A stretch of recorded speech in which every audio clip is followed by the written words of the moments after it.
Tienen preguntas en torno a su especificidad, pero siempre están preguntando. Siempre tienen preguntas en torno a qué es la ciencia de cada uno de ustedes.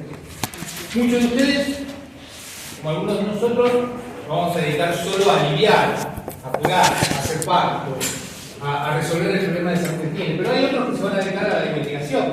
Entonces es necesario que ustedes. Y hay otros que se van a dedicar a escribir libros, a escribir textos. Digo, de hecho, son estas distintas posibilidades que todos tienen.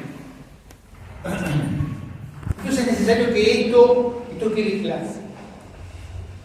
Por el otro lado, lo que también sabemos, por el sentido común, el viejo y conocido y ¿qué pasó? No, perdón, para ventilar un poco. Ventilemos. ¿WhatsApp? Para que haya corriente de aire, decís vos. Sí, porque está bueno, está... Sofocando. Sí, está cerrado. Bien. Se enseña para prevenir que no ventilar. ¿Sí? ¿Qué vamos a prevenir? Las respiratorias, los Bien. bichos. Bien. Prevengamos. Abrimos. Perdón, Lo que también queda claro que desde el sentido común, tenemos formas de pensar. Ya el otro aparece en la escena que nosotros estamos habitando y de alguna forma ya tenemos una conceptualización de ese otro, que nos lo viene porque lo hemos mamado, porque lo hemos recibido a lo largo de toda nuestra vida. Cada uno de nosotros tiene experiencia de lo que es ser humano. Por ende tiene conceptualizaciones respecto a lo que es el ser humano. Si yo me pongo a pensar, los filósofos, los que se dedican a la ciencia de la vida, de la filosofía, han llegado a algunas conclusiones. Hay una gran conclusión y es que hay tres fórmulas para pensar a este otro. Hay tres grandes cosmovisiones que nos acompañan para poder pensar al otro. Una de ellas es que todos somos producto de la realización de una deidad, de un diseñador que nos hizo a imagen y semejanza de él. Todos, cuando yo digo esto, sabemos a qué me estoy refiriendo, ¿no? La religión es un cuerpo de conocimiento, es un cuerpo de poder dar cuenta de qué somos los seres humanos. Somos todos, según las religiones, hijos de Dios. ¿Está? Hay otra gran cosmovisión que lo aporta la ciencia biológica, lo aporta la medicina, lo aporta la biología. ¿Qué es cuál? La teoría de la evolución. Somos los homínidos superiores que tenemos capacidades distintas, que por la selección natural hemos alcanzado la posibilidad del habla, del trabajo, del pensamiento, de la escritura, de instrumentar los objetos del mundo para construir nuestro hábito. Eso dice la teoría de la evolución. Y hay otra gran teoría, que es a la que nosotros escribimos. Y es que, en definitiva, si bien tenemos un fuerte componente biológico, porque es sobre el andamio del cuerpo que construimos nuestro aparato psíquico, también hay una dimensión que es la social, que está determinando cómo es que nos producimos nosotros. Y miren que digo producimos, y miren que digo producimos nosotros. O sea que en definitiva estoy diciendo que nosotros nos producimos en consideración con el contexto donde nos desarrollamos y a partir de las posibilidades que cada una de nuestro aparato psíquico construye. O sea que lo que yo estoy diciendo ahí es que nosotros somos un efecto complejo, somos una complejidad que tiene los componentes biológicos, que tiene los componentes sociales y los componentes psicológicos. Es decir, somos una complejidad biopsicosocial. ¿Está bien? ¿Hasta acá estamos? ¿Por qué es importante esto? Porque según a donde yo esté parado, voy a plantear posibilidades de solución cuando este cuerpo aparezca o cuando este otro aparezca y me golpee la puerta y me diga: tengo un problema de salud. Parado absolutamente en la característica de la posición religiosa, reza, Dios te va a sanar, ¿no? Esta es una posibilidad de respuesta. Si yo estoy parado en la posibilidad biológica, voy a aportarle los elementos que tengo, y si no tengo esos elementos, voy a decir, vamos a esperar a que la ciencia pueda avanzar y pueda resolver tu problema. Y si yo estoy parado en esta conceptualización biopsicosocial, obviamente lo que primero voy a hacer es convocar o sumarme a un equipo interdisciplinario para poder abordar esa complejidad. Porque queda claro que desde la dimensión bio, de la dimensión psico, de la dimensión social, mi interdisciplina no puede resolver ese problema. Es incorporarme en un equipo interdisciplinario para tratar de mínimamente construir la pregunta para empezar a buscar la respuesta. ¿Se va entendiendo cómo depende de donde yo esté parado es que voy a dar, voy a aportar una respuesta? Por eso es necesario que nos preguntemos ¿qué pensamos nosotros?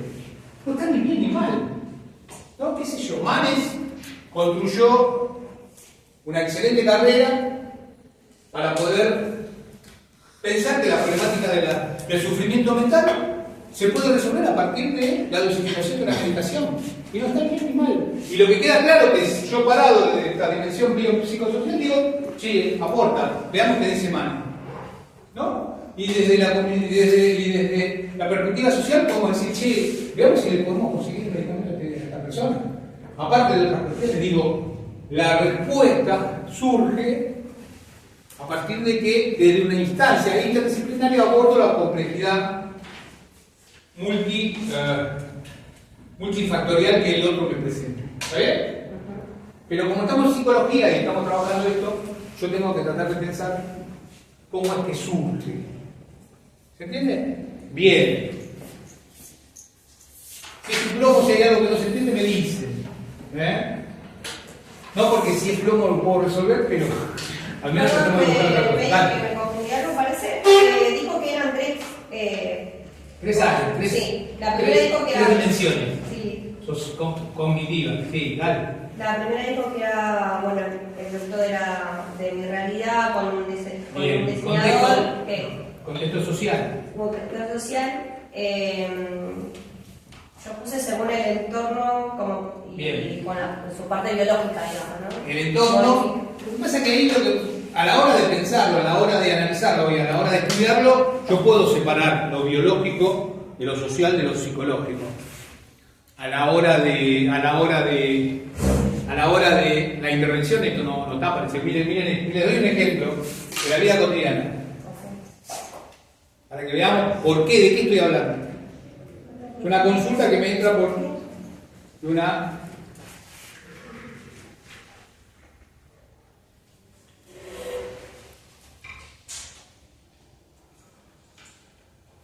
Miren lo que me dice. Hola, buen día. ¿Te puedo hacer una consulta profesional? Me llega el celular. Sí, dale. Tengo una consultante, es una abogada la que me consulta. Tengo una consultante, una señora que está muy inmersa en un contexto de violencia de género intrafamiliar.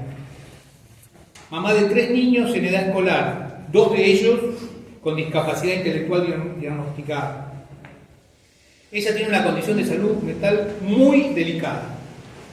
Algunos rasgos que pueden hacer pensar en algún tipo de discapacidad intelectual. Ella también, y muy acostumbrada a la violencia psicológica que vive en su hogar. En diciembre denunció al marido con la ayuda de su hermana. Y la jueza dictó exclusión del hogar por emisión de contacto con presencia policial permanente en la puerta de su casa. Esto tuvo vigencia hasta el 5/3. Y ella no quiso extenderlo y el marido volvió al hogar. Están conviviendo y ella volvió a un estado muy, muy delicado. No estamos consiguiendo terapeuta para ella. La prepaga, CEMIC, esto es decir que tiene un nivel económico como para poder acceder, ¿no? Le dio una consulta y un terapeuta se desentendió. Le dijo que tenía que ir a un especialista en el tema y ella no supo bien qué hacer. ¿Sabes de alguien que pueda atenderla con cobertura de su prepaga? El problema nunca viene limpio. Nunca viene, no es un problema de kinesiológico, solo la dimensión kinesiológica puede resolver. A esto, obviamente, que un psicólogo, un psicoanalista no lo puede resolver solamente. O sea, que acá lo que hay que armar es un esquema, porque el problema aparece por todos lados, aparece por los niños, aparece por ella, aparece por la situación judicial, aparece por el lado del marido. Bueno, todo esto es. Cuando los problemas aparecen así. Nosotros abrimos una puerta y como somos, por ahí digamos, causados por un solo tema, el paciente te entrega un solo tema. Pero cuando vos te pones a escuchar atrás de esto, y digo, y no es el único caso, ¿no? Porque ustedes, los que están estudiando enfermería, sabemos lo que es el pie diabético. Sí. ¿No? Y sabemos que algunas veces el pie diabético no es que el tipo no se quiso atender. Sabemos que algunas veces la guardia quirúrgica del hospital no le hace la toalete. Pero sabemos en otras veces que la toalete no alcanza. Hay que internarlo y no hay sala de internación. Y no hay quirófano. Y el tipo tiene que salir a laburar. Y generalmente digo, qué sé yo, el diabético, pie diabético, tiene una revisión de su quilombo, porque el tipo la pierde el día. Y si no maneja, y si no usa el pie, no, es un...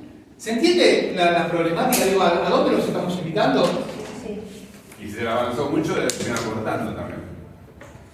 Eso, y vos te peleás, digamos, porque vos estás en una sala y decís, che, ¿cómo puede ser posible? ¿Qué hospital tenía? Vas a hablar con el hospital y el hospital te dice, no puedo, no tengo, no sé. Andá a hablar con el jefe. El jefe te dice, vení, Porque no tenemos los insumos. No tienen, digo, qué sé yo, no hay... Pero el insumo de una guardia, de un quirófano, qué sé yo, el rayo X, el tipo cuando... El cirujano cuando no tiene una máquina de rayos X funcionando no te opera. No. Porque, bueno, pero esta es la realidad. Entonces digo, estas dimensiones están presentes siempre en los pacientes. ¿Está? ¿Se va entendiendo? Nos salimos de toda esta lógica y entramos en esto que es la clase de hoy. Miren la vuelta que di para presentar el tema de hoy. Bien. Porque lo primero que quiero borrar es esta... Antes que empiece, Claro. no sé si usted o la profe, pero nosotros tenemos como medio un desorden con el tema de la materia, porque todavía no nos aparece en el campus, o sea, aparece el nombre de la profesora, pero como otra comisión. Comisión 8. Comisión 8, creo. Sí. Y no sabemos, la tenemos llegó un mail sobre Freud. Sí. Y no sabemos si. Después desapareció. No sabemos con qué era Ahí, Estamos con el año pasado de información. estamos con una complicación. Porque nos dijo que miramos un video de García y hasta ahí. Bien, Rolando García. Sí. Ya lo vieron a eso. Sí. Bien.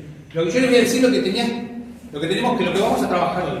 Bien. Y les voy a dar también los textos que tienen que trabajar para la semana que viene. ¿Qué les parece? ¿Les parece? Sí, así ya podemos venir leído, aunque sea. Perfecto. Lo que vamos a trabajar hoy se llama pulsión y destino de pulsión. De Freud. De Freud, es decir, de Freud. Entonces, está bien, ¿no? 1915. ¿Está bien? Eso vamos a trabajar hoy. Para la semana que viene, 3 ensayos para una teoría sexual, parte 2. Seguimos con Freud. Seguimos con Freud.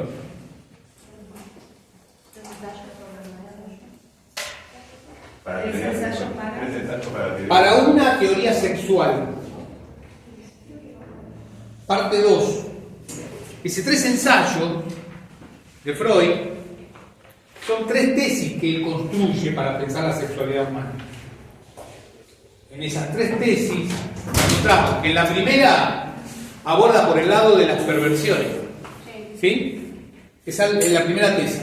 La segunda tesis es la sexualidad infantil. Y la tercera tesis, o sea, el tercer trabajo que mete en estos 3 ensayos, es el de la adolescencia. Y ahora les voy a explicar por qué. Porque ¿se acuerdan cuando yo les decía recién que si yo me paro en la teoría de la evolución, ¿qué dice la teoría de la evolución respecto de la constitución del individuo? ¿Qué dice respecto de cómo nos constituimos? por ejemplo, en relación a la sexualidad. ¿Qué dice? Que nosotros nacemos, ¿cómo te va? Sí. Nacemos hormonal y todo. Nacemos con la disposición sexual incipiente y la desarrollamos a lo largo de un tiempo. O sea que, si yo pienso la animalidad nace con la disposición para el desarrollo de su aparato sexual, ¿verdad? De su aparato reproductor. Entonces, al cabo de un tiempo, en el caso de los pichichos, creo que 7, 8 meses, ¿sí? Pero no quiere decir que de entrada no estaban dispuestos los órganos sexuales. El bebé descubre el placer en la gestación. ¿Cómo? El bebé descubre el placer en la gestación cuando toma la leche. Bien, ahí vamos. Quiero hacer una diferenciación primero. ¿Está bien? La animalidad dice esto, ¿no? Que al cabo de un tiempo, ese órgano madura y aparecen las posibilidades desarrolladas del aparato reproductor. Porque recordemos que, según la biología, según la teoría de la evolución, según la disposición natural, el individuo tiene como 2 mandatos, cada individuo. ¿Qué es cuál? ¿Cuáles son los 2 mandatos que tiene cada uno de los individuos? Primero, reproducir la existencia del individuo, ¿no? Tiene que alimentarse, morfar, sostenerse. O sea, es una realidad ontológica que tiene. ¿Y la segunda cuál es? Reproducir la especie. Esas son las 2 obligaciones según las leyes de la naturaleza. ¿Y en el humano? Reproducción, el individuo sería. ¿No? Tiene que procurarse alimentos, tiene que comer, tiene que ir a buscar, tiene que cazar, tiene que... ¿no? Todas las distintas variedades que hace el reino animal. Y en el caso del humano, yo juro que no como para reproducirme como individuo. Morfo porque me gusta, pero bueno, depende de cada uno de esto. El no, deseo. El deseo, aparece el deseo. Ya vamos a llegar a eso. Pero digo, esto no, parece que no juega. Y en el caso de la reproducción de la especie, ¿también? Nosotros nos vinculamos con nuestro partener sexual para reproducir la especie. No juega esto. Entonces, bueno, ¿qué pasa con nosotros? Esta es la gran pregunta de esto. Por eso yo les decía que hablaba de su primer tesis, donde habla de torno a las perversiones. Recordemos que él habla ahí de estas desviaciones, pero porque se desvían de la lógica biológica. No es moral lo que él plantea. ¿Está? Si no, él dice, che, nosotros quedamos por afuera del ordenamiento que tiene que ver en relación al sostenimiento de la vida del individuo y a la reproducción. Entonces dice, bueno, ¿qué gobierna esto? Se pregunta Freud. ¿Qué es lo que gobierna esto? ¿Cómo es que se produce la reproducción? Y encuentra que hay un principio ordenador para esto. ¿Cuál es el principio ordenador? ¿En la animalidad? No, en el humano. ¿En la animalidad qué hay? Instinto. Instinto. Ustedes ya lo tienen leído. Son años. El instinto. ¿Qué tiene de particular el instinto? ¿Cómo se mueve el instinto? ¿Cómo es que el individuo responde al instinto? Como luego al caso de la pichicha. Aparece la pichicha que tiene 9, 10 meses, entra en celo por primera vez, eyecta, coloca en el ambiente las hormonas que expulsa por estar en su condición de celo, el pichicho lo registra, lo olfatea y responde a ese estímulo. Es decir, que la pichicha estimula y el pichicho responde. ¿Cómo sabe el pichicho con qué tiene que responder? El instinto, se lo dice el instinto. O sea que está codificado en el instinto. ¿Está bien? ¿Y en el humano? Se pone en el contexto, más que el instinto, ¿no? Hay razón. Razón. Ya podemos empezar a pensar que la dimensión psicológica empieza a funcionar, ¿no? La razón. Bueno, pero ¿cómo llegó eso? ¿De dónde? ¿Cómo? Porque somos seres sociales. ¿Cómo? Porque somos seres sociales. ¿Y qué dices eso? Tiene que ver con el contexto. Sí, es social, es psicológico, pero este instinto, este dato, el dato de la carga genética es clarito. Pichicho, pichicha. La cultura. Está bien, pero digo, le enseñó todo, le dio todos los elementos, ¿está? No es que le dio una información, no, le dio todos los elementos, lo que hay que hacer es correr a la perrita para entrar, no, toda la información se la dio la carga genética. ¿Y en el humano? El humano da la razón, una mezcla entre lo anímico y lo somático que dices. Bien, va por ahí, digamos, porque el cuerpo está presente siempre. Por hoy, no es que desecha el cuerpo, dice, che, a nosotros nos gobierna.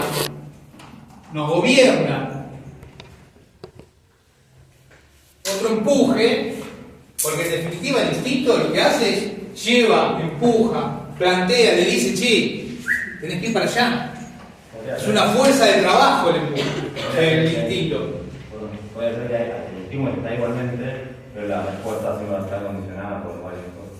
O sea que está la pulsión.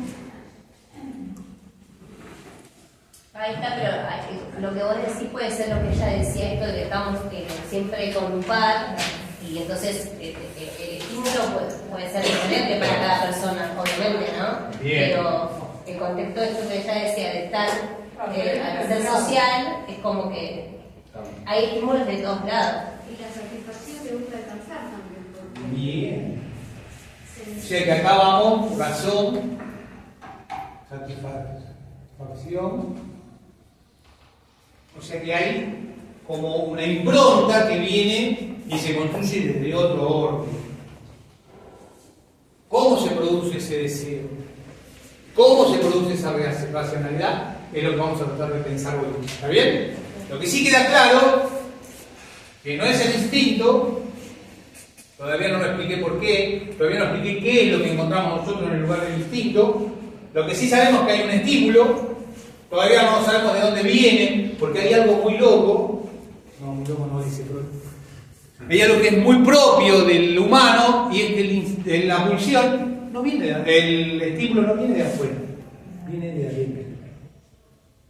¿No? Esto es lo que cambia. El estímulo en la animalidad viene de afuera, está afuera del individuo, afuera del pichicho, digamos, ¿no? En la pichicha. En el humano no. En el humano está incorporado. La fuente del estímulo está incorporada.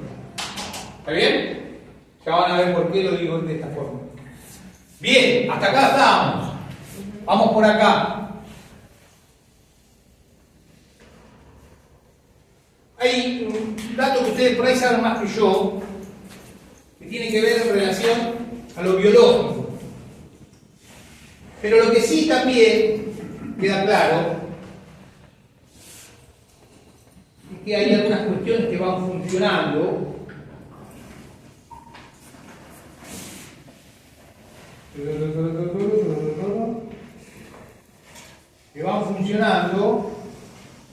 en torno a ese relato que constituye los inicios de la subjetividad. Hay un autor que nosotros no lo trabajamos acá en psicología, que es René Spitz, que nos da algunos elementos para poder pensar ese primer momento. ¿Está? Cuando digo ese primer momento, digo el acontecimiento del nacimiento. Estoy buscando porque yo lo tuve en estos días, porque di clases en Wuhan, y es un texto que sirve para eso, nos sirve para poder pensar, René Spitz, para poder pensar este primer momento. Miren cómo es lo que sucede. Hay un nacimiento, se produce el nacimiento. Creo que preguntar o volver a lo de pulsión, porque yo lo leí, la verdad no entendí qué es la pulsión. Dale, sí, ahora, es más, inclusive si tengo tiempo lo que voy a hacer es hacer un punteo sobre el texto de pulsión. ¿Está bien? Miren lo que sucede. Hay el nacimiento de un bebé, ¿la ven? Hay algo que sucede en el inicio, y es que hay una ruptura de la homeostasis en la que este bebé, la beba, se encontraba intrauterinamente. Se rompe esa homeostasis. Todas las variables constantes, todas las variables resuelven. Se produce el vaciamiento de ese estómago, de esos intestinos, se produce una ruptura de esa homeostasis. Aparece la necesidad de empezar a utilizar cosas que hasta ese momento no utilizaba, como ser los pulmones, como ser la piel, como ser la visión, como ser los oídos un poco más nítidamente. Hay toda una serie de sentidos que se organizan, que no se organizan, aparecen desorganizativamente. Y este bebé que nace, exterioriza una disconformidad por la ruptura de esa homeostasis rota. Cuando digo homeostasis, lo que estoy diciendo es esas constantes que se desordenaron, que salieron, se rompieron, no hay tal constancia. Exterioriza, ¿por qué? Porque si todos más o menos sabemos que las terminales nerviosas del estómago son las que primero emiten una señal respecto de la situación que está sucediendo ahí con el ácido cítrico, con el ácido clorhídrico, ¿no? Empieza a agredir las paredes del estómago. Y esto manda una señal al cerebro, un cerebro que exterioriza su disconformidad. Fíjense que digo exterioriza y no digo que llora, porque en este momento lo que sí queda claro es que hay una exteriorización. Yo estuve en el parto de mis dos hijas y la verdad es que lo primero que aparece no parece un llanto, parece un grito, y la boca, yo creo que nunca les vi la boca tan abierta a mis hijas como en esos momentos. Digo, no es una cosa gigantesca. Pero del otro lado hay alguien que ocupa el lugar materno, y nosotros no decimos madre, nosotros decimos función materna. ¿Por qué digo esto? Porque la obstétrica no está trabajando ahí de profesional, está trabajando de función materna, está ayudando a parir a esa mamá. No es la que hace el parto, la que hace el parto es la mamá. El obstetra, el médico, no es el que hace el parto, es algo que hagas así. No es el que hace el parto, el que hace el parto es la mamá. Digamos, en los ordenamientos que nosotros vemos, lo que también queda claro es que, según protocolo, es la mamá la que define cuándo van a hacer ese bebé. Nosotros la acompañamos, le decimos cosas, la aconsejamos, le decimos, che, tiene que ser ahora, me duele, sáquenme esto, digo, la mamá dice todas estas cosas. Pero la que produce el parto es la mamá. Y todos los que estamos en ese momento de la sala de parto, estamos ejerciendo la función materna. Y hay algo más que pasa en ese momento. Y acá aparece el deseo. Todos los que estamos ahí deseamos ejercer esa función. ¿Está? ¿Por qué digo que es importante la dimensión del deseo? Porque cuando cuando este nace y exterioriza su disconformidad, es el deseo el que ordena, el que orienta qué hay que hacer en ese momento. ¿Qué hacemos en ese momento? Una vez que el neonatólogo revisó, controló que estén todos los deditos, todas las cositas, todos los huesitos de la espalda, ¿no? Todo esto que hacen los neonatólogos. ¿Qué hacen? se lo pone en el pecho materno. Algunas veces se le da la teta, ¿no? Algunas veces se lo pone en la teta, algunas veces se lo pone cerca de la mamá. ¿Y qué pasa con este bebé? ¿Sigue llorando desaforadamente? ¿Sigue gritando como un loco? ¿Qué hace? Se calma. Se calma por dos cuestiones, fíjense ustedes. Fíjense ustedes que lo primero que dije es que hay un desorden biológico, ¿no? Fíjense que está apoyado en las terminales nerviosas de la pancita, que se exteriorizan, que el cerebro registra, que el cerebro plantea, existe un trabajo. Tiene que eliminar esa tensión que le genera el malestar. O sea que es biológico. Lo primero que sucede es que hay un colmarse, no digo satisfacerse, pero sí digo damos con el dedo en la tecla en ese momento con ese bebé. Ese bebé se calma. Logramos la calma de ese bebé. Esa calma, esa primera calma, genera un registro psíquico. En esa dimensión que nosotros vamos a llamar la dimensión simbólica, se inaugura el aparato psíquico. En ese momento, en esa situación, bajo esa lógica de relaciones de este que cumple la función materna, a partir, digo, ¿por qué es importante esto? ¿Por qué es importante esto?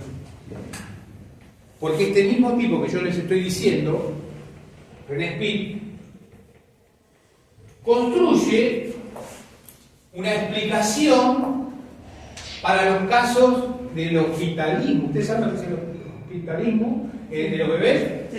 Es esa situación de marasmo donde los bebés entran, a pesar de que sean atendidos nutricionalmente, higiénicamente, medicamentosamente, pero si no entra en contacto con alguien que entra en una especie, se llama depresión infantil, digo, ¿no?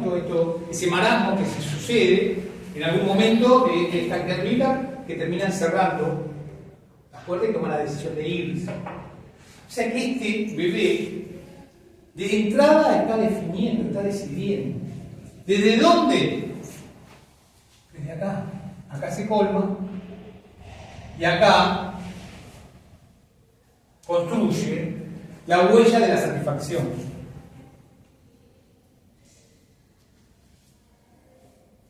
La primera marca del aparato psíquico.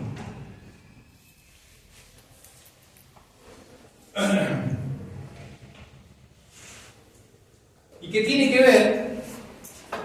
que ver con la acción que se ejerce desde la función. ¿Por qué doy toda esta explicación? Porque yo tengo que dar cuenta de por dónde viene la fuente de la función. Y cuando yo digo, nada dice que la zona por la que nosotros vamos a resolver la problemática de este bebé, o lo que este bebé nos plantea, es la zona oral. Somos nosotros los que decimos por dónde. Es la relación con la mamá. Es a partir de la alimentación que le propone la mamá. Cuando digo mamá, digo función materna. Que construye qué zona. Ustedes que lo tienen un poco leído, Freud. La zona erógena oral. Y así se constituye la fase oral. O sea que la primera vez que este bebé exteriorizó, lo hizo desde la biología. La segunda vez desde la psicología. Es desde la función. ¿Entienden por qué decimos que el estímulo no viene de afuera, sino que viene de adentro? Porque viene de la zona erógena, oral, desde la boca. ¿Está? ¿Se entendió esto? ¿Se entiende? El estímulo es interno. Una de las características de la función. ¿Está? Bien.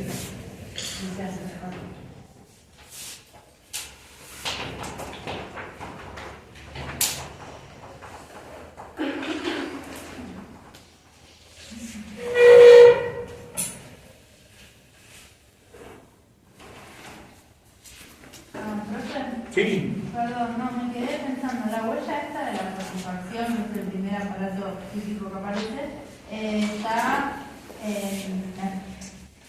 el desorden biológico, que es la primera parte, cuando el estímulo, Sí. o cuando lo regula. A ver, ¿qué es eso de la regulación? Contame. Bueno, completamente cuando el bebé se pone en el pecho de la mamá, o sea, cuando Sí, de la satisfacción, la satisfacción, claro. Cuando logra la satisfacción. Lo que pasa es que la satisfacción tiene de particular que Viene a aliviar algo. no hay posibilidad de eliminarla. Lo máximo que pasa es que satisfacemos, al cabo de un rato aparece de vuelta. Eso es lo que tiene, esa es la lógica de la pulsión. La pulsión es constante. No es que digamos, bueno, una vez que digo, fíjate vos que en el caso de la animalidad, lo que vos encontrás es que en el momento del celo la pichicha expulsa la gónada, ¿no? ¿Cómo se llama? ¿Gónadas? Sí, bueno, las hormonas. Las hormonas resuelve ese punto álgido de la situación de la pichicha. Pasan 3, 4 meses, 4, 5, 6 meses y nada que ver, juegan. No vuelve a aparecer. Digo, lo que queda claro es que ahí, en la animalidad, lo que exige es la biología, lo que exige es el instinto. En el caso del humano, no, esto es constante, la pulsión es constante.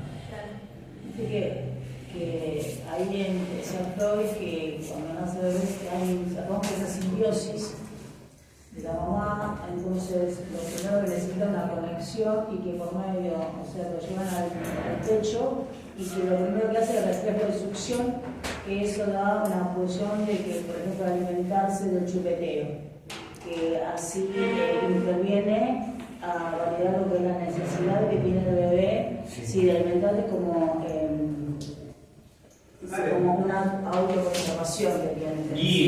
Bien. Es sobre esa necesidad de autoconservación que aparece, es que se monta la pulsión, que se monta la zona erógena, se construye la zona erógena. Porque a esa zona erógena la construimos nosotros, los adultos. Profe, en la semana 35 del embarazo el bebé empieza a succionar, ahí aprende a succionar las manos, porque previo a eso, si nace, por ejemplo, un bebé prematuro. ¿Ustedes vieron un bebé una vez de entrada? ¿Un bebé recién nacido? ¿Ustedes vieron lo que era el reflejo de succión? Nada. Yo lo que le vi a mis hijas era que se metía un poquito acá. Claro, por eso te decía que antes de eso todavía no tiene ese instinto, digamos. Aunque yo vi prematuro que sí. Chupa el dedo en la panza también. No, se ponen el dedo en la boca, no se chupan. No hay chupada. No hay chupada a ahí. partir de las 35 semanas, porque te digo, yo tuve un hijo prematuro con 33 semanas y a él le tuvimos que hacer todo el proceso de aprendizaje con un chupete, luego empezamos así porque le dábamos esa es la forma de No nacen de 40, la alimentación, semana 40, no la más que tenga el instinto de supervivencia, No. de alimentarse, No hay ¿entendés? instinto. El instinto en el humano está perdido. No entiendo. El reflejo de supervivencia. No hay reflejo de supervivencia. Nada es. Nada. No, eso de. Yo tengo mis explicaciones. Básicamente la pulsión debería ser que se genera desde el ello y que dice que la pulsión es una fuerza, una energía que es necesaria para. Ahora vamos a la pulsión. Ahora vamos al concepto de pulsión. Por eso era que. Que es en la línea de lo que dice la compañera, ¿está? Bien. Vamos a ver si lo puedo. Yo tengo un videíto.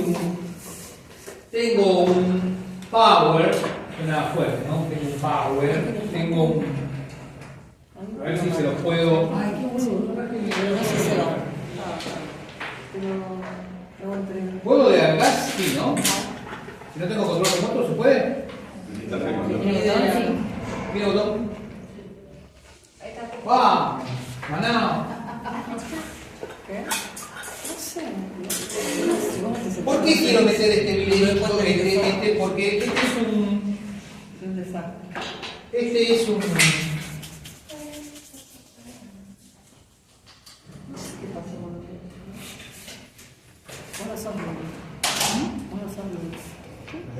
¿Algo rompí?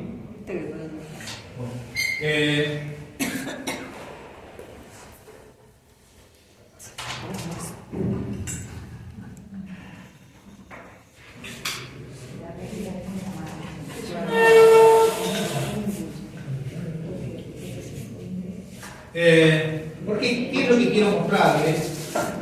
Quiero que ustedes tengan mínimamente un recorrido lineal por dónde están los conceptos que nosotros creemos que son importantes para ustedes.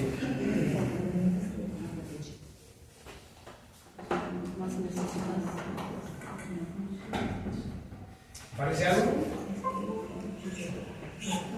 Mi máquina dice que sí. Esa página no es nuestro HTML. Ah, sí, está en el otro. ¿Y ahora? No hay otro limpieza. Sí, vamos a ver eso.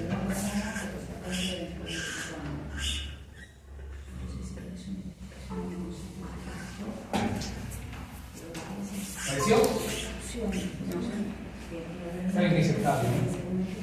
Dice.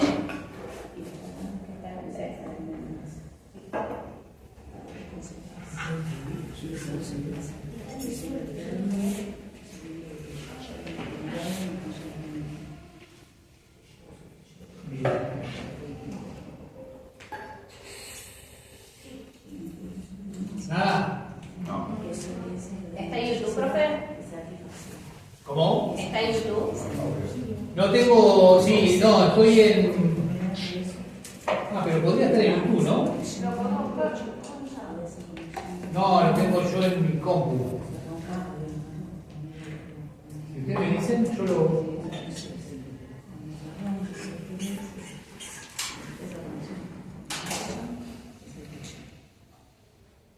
Voy a ver si lo ubico. A ver si lo puedes pasar a alguien que esté en el grupo y lo comparte del grupo también. No quiero compartir el Listo. porque solo quiero que ustedes sigan la lógica. La compu tiene Wi-Fi y aquí también puede pasar la señal ahí sin cable a la compu. No, pues no tiene Bluetooth. ¿Entendés? No tengo Bluetooth acá. Pero me parece que es un problema de cable. Mirá. ¿Puede ser? Estoy en la 1. Mirá. Fíjate si está conectado en el 3. No, ahora lo que vamos a hacer. Mirá.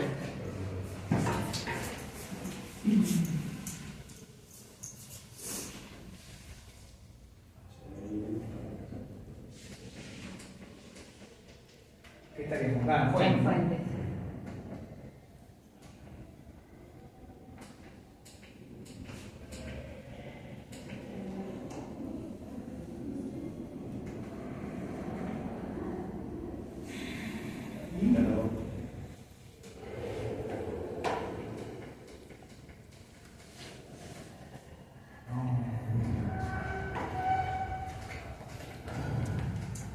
Andrea presiona.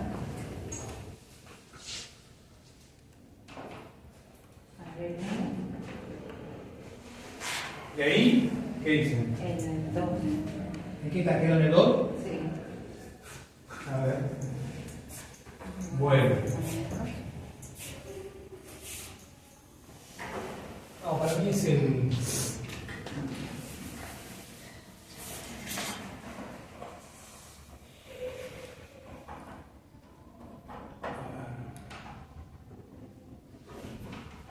Te digo que me voy a comprar un cablecito. Lo voy a tener para estos casos.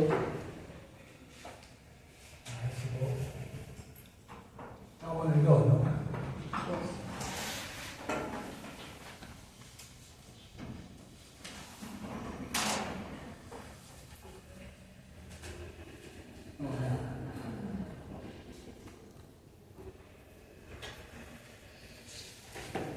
Está agrandado el.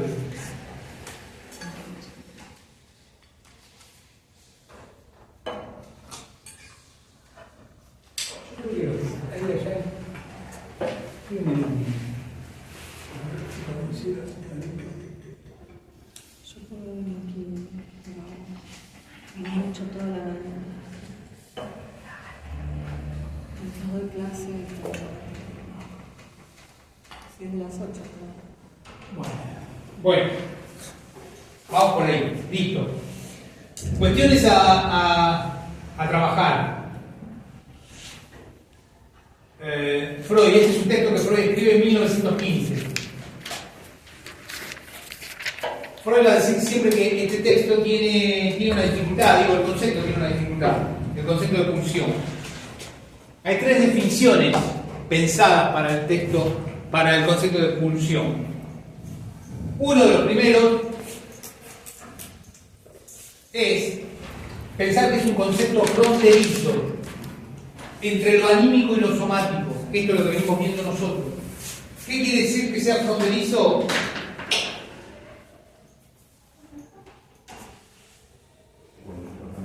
Quiere decir que está entre el cuerpo y la psiquis, entre lo psíquico y lo somático. Por eso va a decir psíquico y somático. ¿Está? Que esté entre lo psíquico y lo somático es una de las posibilidades que tiene este concepto. El otro, que la pulsión es un representante en la dimensión psíquica, un representante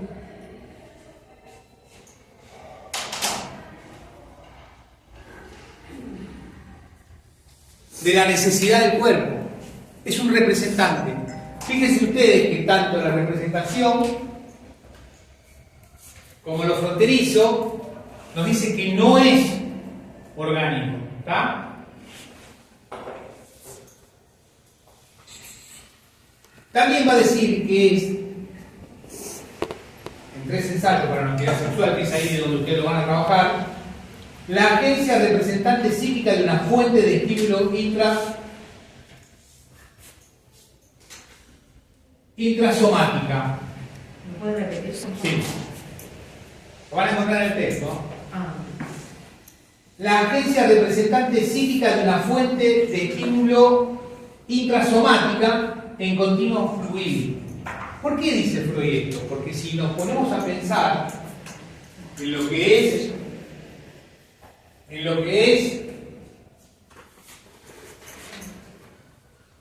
la zona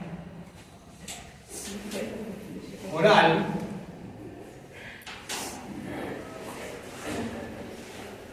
como zona erógena, lo que nosotros sabemos que adentro de esto están comprendidos los labios, la lengua, los cachetes, la pera, la nariz, ¿no? Y todos los músculos y tendones que están involucrados en esta zona erógena. ¿Está bien? O sea que nos va a decir que la pulsión es una representación de las emanaciones que presentan como necesidad esta zona. Y lo que trata de hacer siempre la pulsión es de buscar la satisfacción, porque el fin de la pulsión es la satisfacción. La fuente de la pulsión es la zona erógena de donde es emanada. ¿Está bien? Sí, lo habla como meta y objeto, ¿no? Sería... Bien. Y el objeto, ¿qué es el objeto? Es aquello por lo que se puede alcanzar la satisfacción. Bien. ¿Y qué es en el caso del bebé? El pecho. No. No solo el pecho, el dedo, la oreja del padre, el celular, la llave, un pedazo de tierra, la piedra, todo lo que estimula la zona. Todo lo que estimula esa zona. Esta es la dificultad, esta es la diferencia, la gran diferencia que tiene la pulsión del instinto es que la pulsión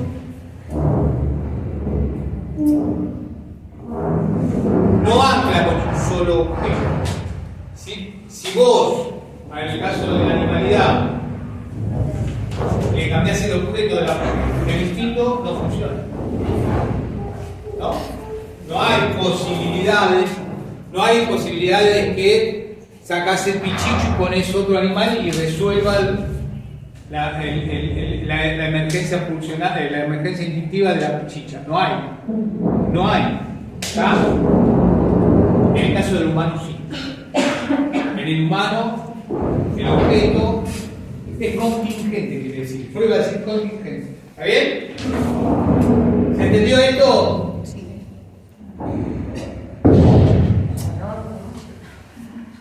Otra cuestión más. La pulsión nunca puede pasar a ser objeto de la conciencia. No hay posibilidad de que yo hable. A la conciencia llega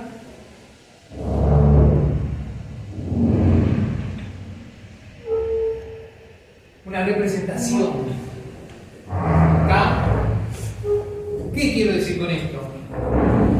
No hay posibilidad de que yo diga a la una de la tarde me aparece una gana de ingerir proteína, bárbaro, ¿no? Que gana de comer un helado, café con leche, una sopa, un bife, ¿no?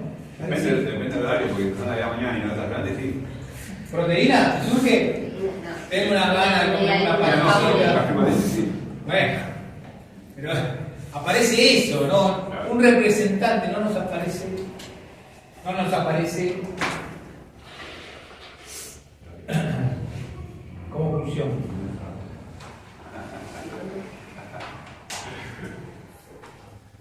La pulsión sería un estímulo para lo psíquico. El estímulo pulsional no proviene del mundo exterior, sino del mundo interior. La pulsión no actúa como una fuerza de choque momentánea, que es esto lo que sucede con el instinto, sino que por lo contrario, siempre como una fuerza constante.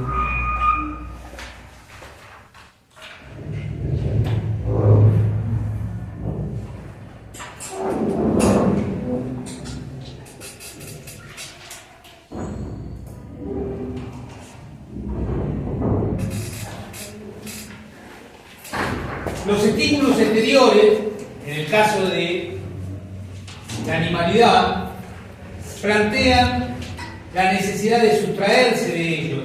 Lo más parecido a lo que tratamos de hacer con los estímulos exteriores, con las luces que nos encantillan.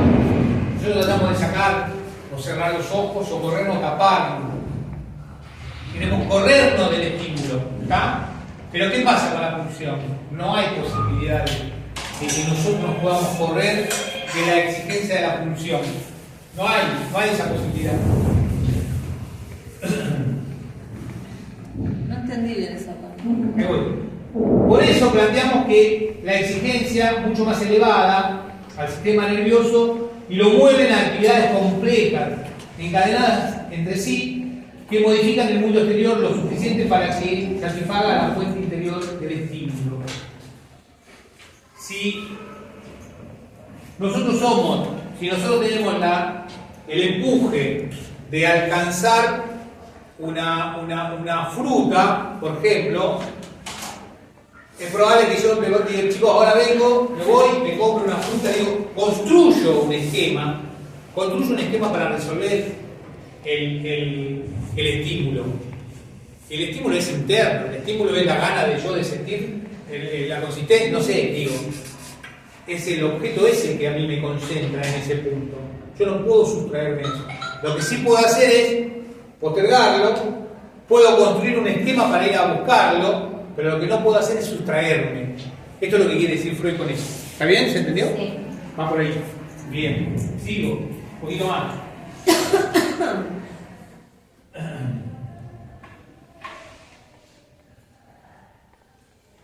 Y vamos a trabajar con un concepto que es el que nosotros sugerimos. La pulsión aparece como un concepto fronterizo entre lo anímico y lo somático, como un representante de los estímulos que provienen del interior del cuerpo que alcanzan el alma, como una medida de la exigencia del trabajo que es impuesta a lo anímico, a consecuencia de su trabazón con lo corporal. La pulsión es, por ese, como un concepto fronterizo, ¿está bien? Entre lo psíquico y lo somático. Para pensar la pulsión, siempre tenemos que pensar que es una exigencia. Como característica es que fuerza al organismo,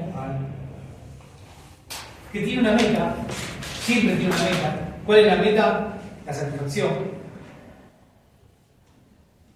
Que tiene un objeto, por ende tiene una fuente. Esas son las 4 características que tiene la pulsión. ¿Está bien? ¿Se va entendiendo esto? Un objeto, profe. Un objeto y una fuente. Disculpe, ¿por qué decimos que es una exigencia? Porque te exige, digo, no te deja, no te calma. ¿Es lo mismo que una obligación, digamos? Podemos pensar como una obligación. Me parece que cuando ya transformamos una obligación, cuando lo caracterizamos como obligación, ya tiene como un tinte más social, si vos querés. Ya estamos hablando como que es algo que te empuja a vos a ubicarte en determinada situación, para tratar de obtener ese objeto, para tratar de buscar el fin que da. ¿Se entiende? Como que es una racionalización. Bien. La fuerza es el factor motor. Perdón, el esfuerzo es el factor motor. La meta es la búsqueda de la satisfacción. El objeto es lo cual puede alcanzar su meta. ¿Lo cual qué? Por lo cual puede alcanzar su meta.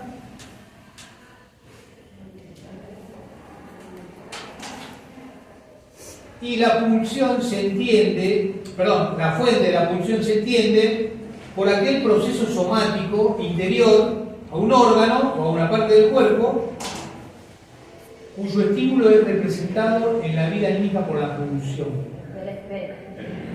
Sería como el lugar donde descubre que ahí siente placer, ¿no? ¿Por qué? Sería la representación psíquica. A ver, yo lo voy a llevar al plano de la oralidad. Hay una exigencia de trabajo, hay una pulsión oral que a mí me lleva a construir la fantasía de querer ir a comprar un helado. Y un helado no un helado cualquiera, un helado de chocolate. Si yo ya tengo la representación, es construir esa representación. Entonces, eso es lo que quiere decir en relación a esta cuestión. ¿Está? Por eso siempre es una exigencia. ¿Está? Bien. Tiene destino esta función. Bueno, ahí habla de las dos funciones, la yoica de autoconservación y las funciones sexuales. Freud esta es la parte más compleja de Freud, que la vamos a ver y la van a ver ustedes la semana que viene cuando trabajemos el texto de ensayo.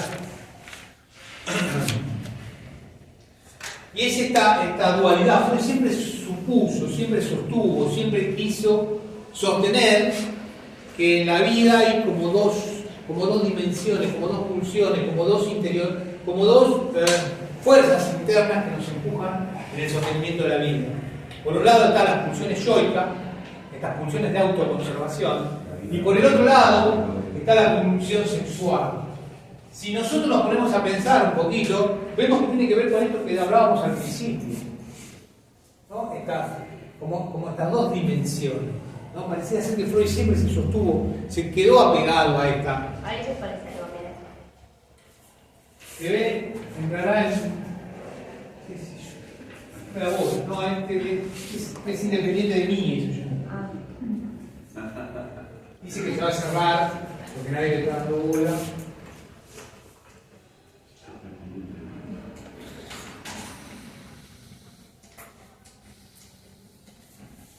Yo ya lo planteé, ¿viste? Me pasa que yo doy clase en el Patria, y el Patria tiene todos otros aparatitos nuevos, no sé, ¿viste? También tiene que ver con nosotros los profes, ¿viste? Que nos ponemos de cualquier forma, ¿no? Lo que terminamos rompiendo los. Bueno. No, la incapacidad, yo creo, nuestra, los profes. Bueno. Porque acá hay algo que tiene Freud que nos va a decir, es que estas dos dimensiones son las que entran en conflicto. Es a partir de la cual la dimensión de la pulsión del yo y la pulsión del sexual es la que entra en conflicto y la que produce la sintomatología. No me voy a meter con las temáticas sintomatológicas, pero lo que sí nosotros tenemos que entender es que Freud, desde el inicio, empieza a plantear que el ordenamiento de estas representaciones que vamos adquiriendo desde el inicio son las que se van organizando y van construyendo lo que nosotros definimos como aparato psíquico, que vendría a ser la residencia de la subjetividad. ¿Está? El aparato psíquico. Claro. Todos sabemos lo que es la representación. Cuando yo digo representación, todos tenemos claro más o menos por dónde estamos parados. ¿Qué es esto de la representación? ¿Qué son las representaciones? ¿Todos sabemos lo que es un signo lingüístico? ¿Todos conocemos Saussure un poquito? ¿Sí? ¿Sabemos quién es Saussure? Saussure es un lingüista, ¿no? Me meto un poquitito con esto para que veamos de qué estoy hablando cuando hablo de representación, ¿no? Porque yo lo vengo usando desde un montón y capaz que... Porque todos pensamos en palabras. Queda claro, ¿no? Que a lo sumo lo que hacemos es ponerle sentido a la palabra. Fíjense lo que pasa.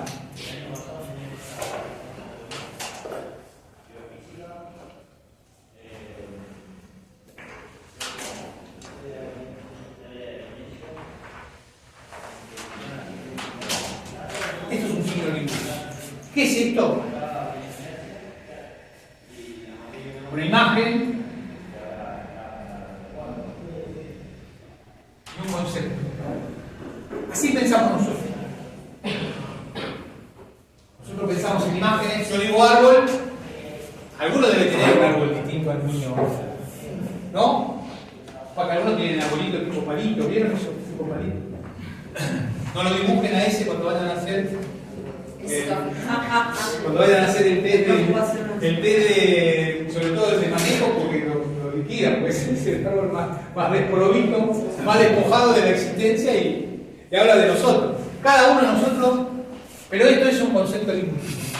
En esto pienso yo. Miren lo que descubre Freud, que es una genialidad. A esto,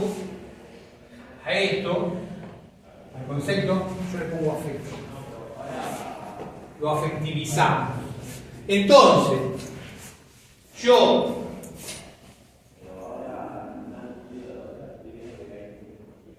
y a ustedes les pasó recién, ¿no? Yo digo, supongamos que sea una abuelita, no soy bueno dibujando, no sé si se dio cuenta, una abuelita.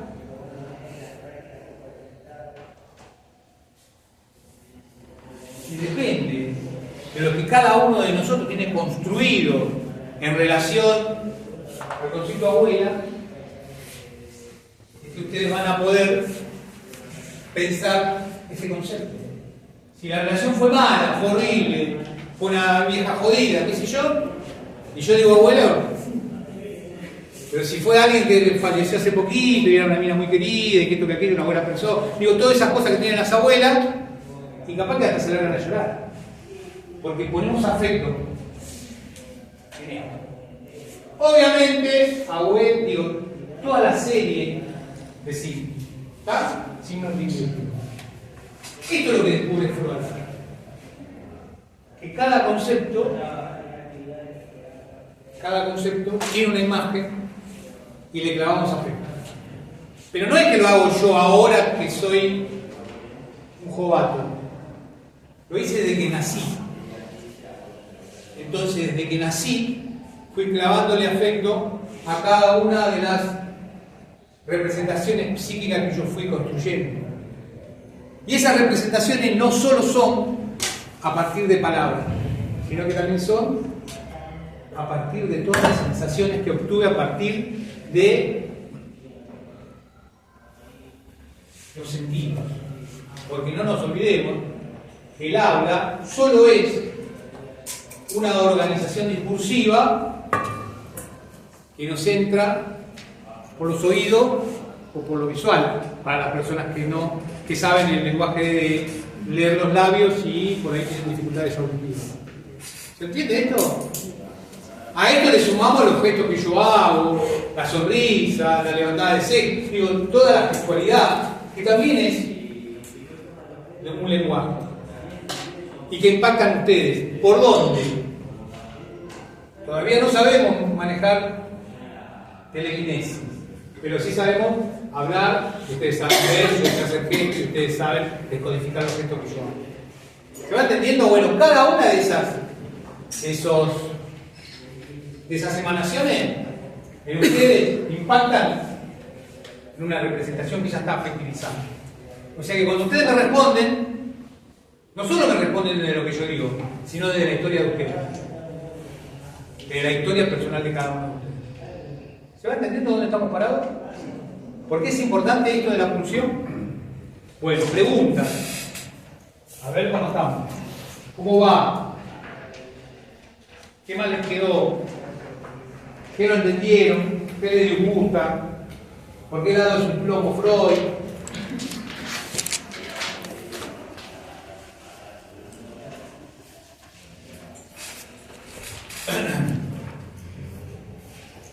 Bueno.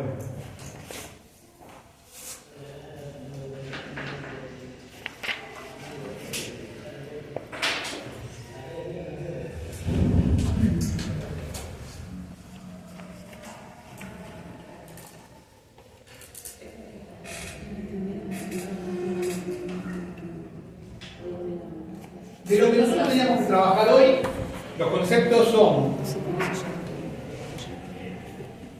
ruptura de la división cuerpo-mente. Queda claro que no hay posibilidad de pensar en esos términos, ¿no? En todo caso, estamos en la lógica de la subjetividad, una subjetividad que está construida de forma compleja a partir de las dimensiones que abarca la extensión de este concepto.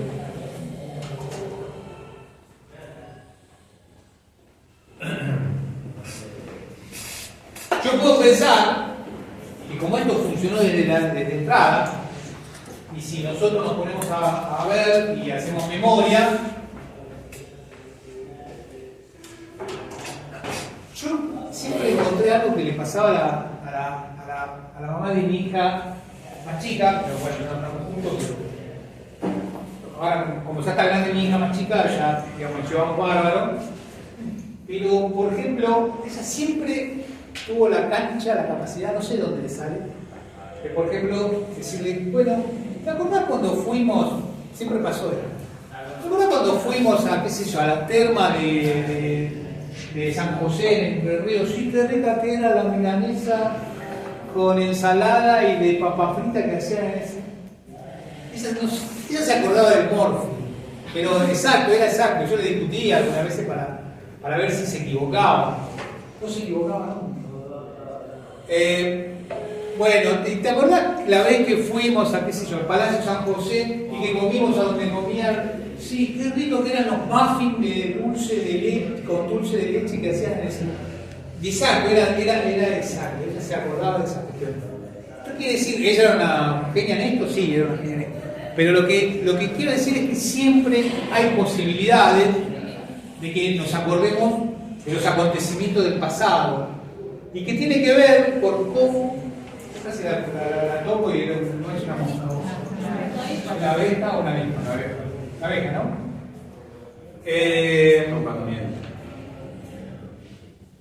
Bueno, siempre nos acordamos de eso. Lo que quiero decir, siempre hay posibilidades de acordarse de estas situaciones. Ustedes saben cómo Freud produce su teoría, ¿no? Freud produce su teoría a partir de sus métodos. Piensen ustedes que, no sé por qué les tengo mucho miedo. No, nunca me explicó, pero siempre... Se equivocó de carrera. A viverismo, no, digo que se vino... Nada, no pasa. Quiere aprender psicología, ¿no? Si puede levante esa cortina, si se va.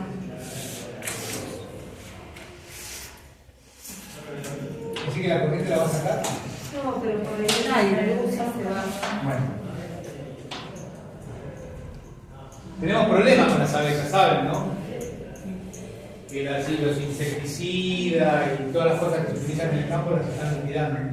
La semana pasada picó una avispa en el cuello. ¿Avispa o abeja? No, una avispa asiática. Asiática.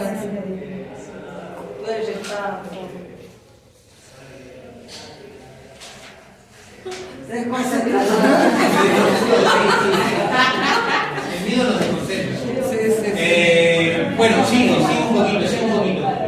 Ustedes saben cuáles son los métodos freudianos, qué métodos utilizó Freud para trabajar con sus pacientes. Él utilizó 3 grandes métodos. La hipnosis es uno, la catarsis es el otro y la asociación libre es el otro. ¿Está bien? Fíjense ustedes que estos 3 métodos que él utilizó, básicamente, Lo sigue. es freudiano o es capaz que es sistémica, por eso me persigue.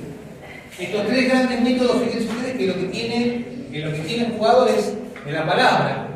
Lo que está jugado es en la palabra y en la escucha.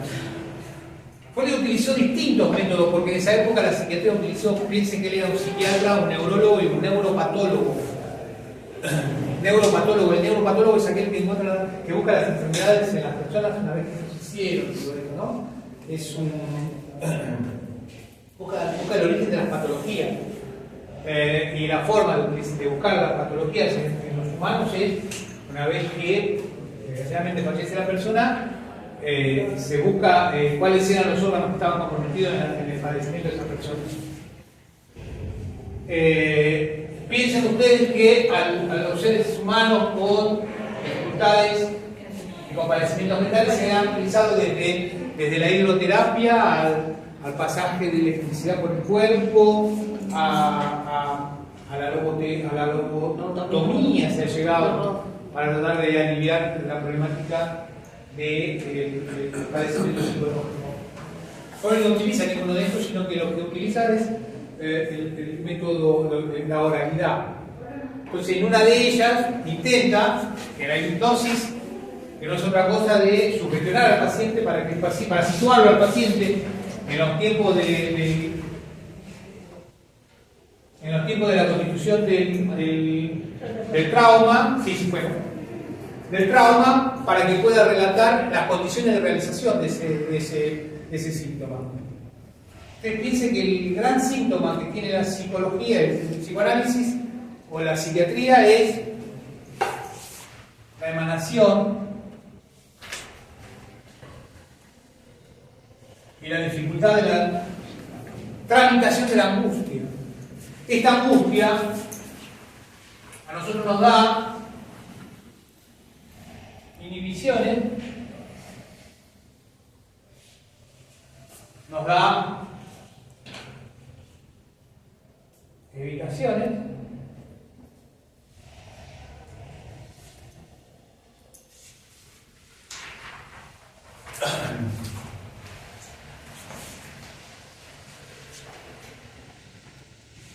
¿sí?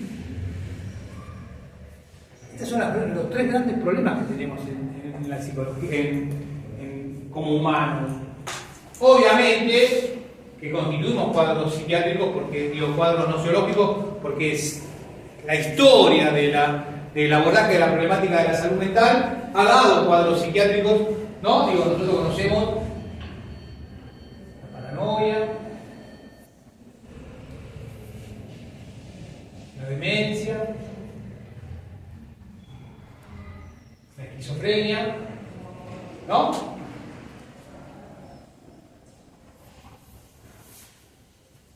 Son las grandes psicosis. Después tenemos las grandes neurosis. Que tenemos la histeria, la neurosis obsesiva y la fobia. Todos estos cuadros nosotros los obtuvimos a partir del método por el cual indagamos en torno a la problemática de la subjetividad. Es a partir de la escucha. ¿Está? ¿Se entiende esto? No hay posibilidad de pensar que se utilizó otros métodos, sino que es a partir de la escucha, es decir, a partir del método clínico. Todos sabemos lo que es el método clínico, todos sabemos cuándo empieza, cuándo inicia, de dónde viene el método clínico. En método clínico viene de la propuesta que hacen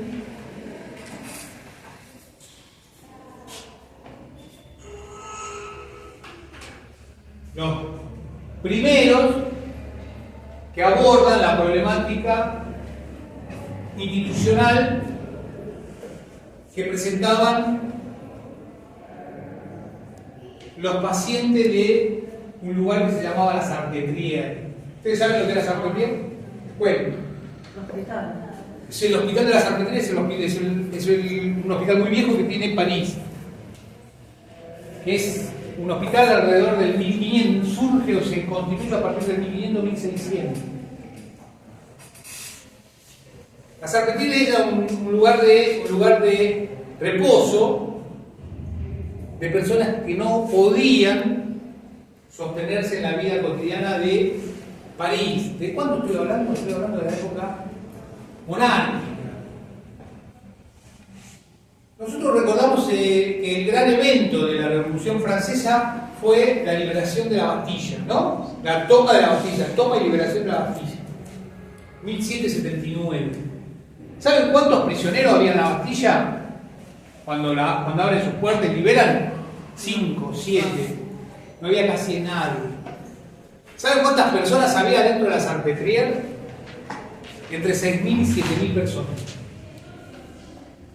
Este era un lugar que estaba regido como un nosocomio, como una institución de asilo de todas las personas que no podían encajar adentro de lo que era la vida social de París. París en el 1779 ya tenía 1 millón de personas. ¿No? Era una monstruosidad. ¿A qué se dedicaban esas personas adentro de París? Al comercio, a la producción artesanal de cosas y todo lo que tenga que ver con la vida burocrática del reino. Estas son las cuestiones. Aparte de la vida en las tabernas, aparte de la vida social, aparte de todo eso, era lo que sucedía. ¿Quiénes iban a parar a la Salpêtrière? Los que no podían encajar adentro de toda esta dinámica social. ¿Quiénes eran los primeros que no encajaban ahí? Las personas que estaban a su merced, los viejos, que no tenían posibilidades de insertarse en el contexto social, que no tenían una familia que los pudiera sostener. Terminaban en la calle, los llevaban a este lugar. ¿Cuáles eran los otros? Los niños, los huérfanos, los chicos que no encajaban, los chicos que se venían del mundo rural, iban a parar a la Salpêtrière. Las mujeres que no se podían sostener en la vida cotidiana, no podían vender, no podían comprar, no podían, encajaban adentro de la Salpêtrière. ¿Quiénes gobernaban la Salpêtrière? La Iglesia Católica Apostólica Romana. Era un convenio que tenía el reino con el Vaticano, con Roma, que le cedía a la Salpêtrière ese lugar para que pudieran oficiar sus actividades benéficas. O sea, el Estado les proporcionaba el lugar, los curas les proporcionaban el conocimiento de la atención de estas personas y de curar a estas personas cuando estaban enfermas. Entonces, cuando sobreviene la Revolución Francesa, ¿qué hacen con la Salpêtrière? Aparte de haber personas que habían cometido un delito, delitos callejeros, delitos comunes, también estaban en este lugar. Cuando llega la revolución abre las puertas de la Salpêtrière, porque era una institución de recogida, de encierro, abren las puertas y se van, la gran mayoría. Y les quedan, como remanente, alrededor de 2.500 personas, que no se podían ir a ningún lado. Estas personas no se podían ir a ningún lado porque no tenían a dónde ir. Y por otras cuestiones, porque no tenían cómo resolver su vida si no era que estaban institucionalizados. Ya lo que nos pasa hoy en día con los grandes manicomios. Si nosotros abrimos la puerta del Borda, Moyano y los hospitales que tenemos en el afuera, sin asistencia del Estado, sin posibilidades de ayudarlos a construir un lugar, no hay posibilidades de que se pueda sostener la vida actual. O sea, nos cuesta uno y la mitad del otro tratar de sostenernos a nosotros con nuestro laburo y todo lo demás, con las condiciones de realización de la vida cotidiana. Se imaginan a las personas que tienen alguna dificultad, que es mucho más difícil. Por ahí estaban mejor entonces los que se quedaban, decían quedarse por lo menos tenían ese darse cuenta de que... Ahora vas a ver, ahora que te terminé de contar esto. No digas que es mejor. Los revolucionarios franceses rompen no solo con el mundo monárquico, ¿con quién rompen también? La iglesia. Con la Iglesia Católica Apostólica Romana. O sea, ellos son detractores del poder que tiene la Iglesia Católica Apostólica Romana. Entonces, obviamente no iban a pedir al Vaticano que vuelvan a atender a los que quedaban.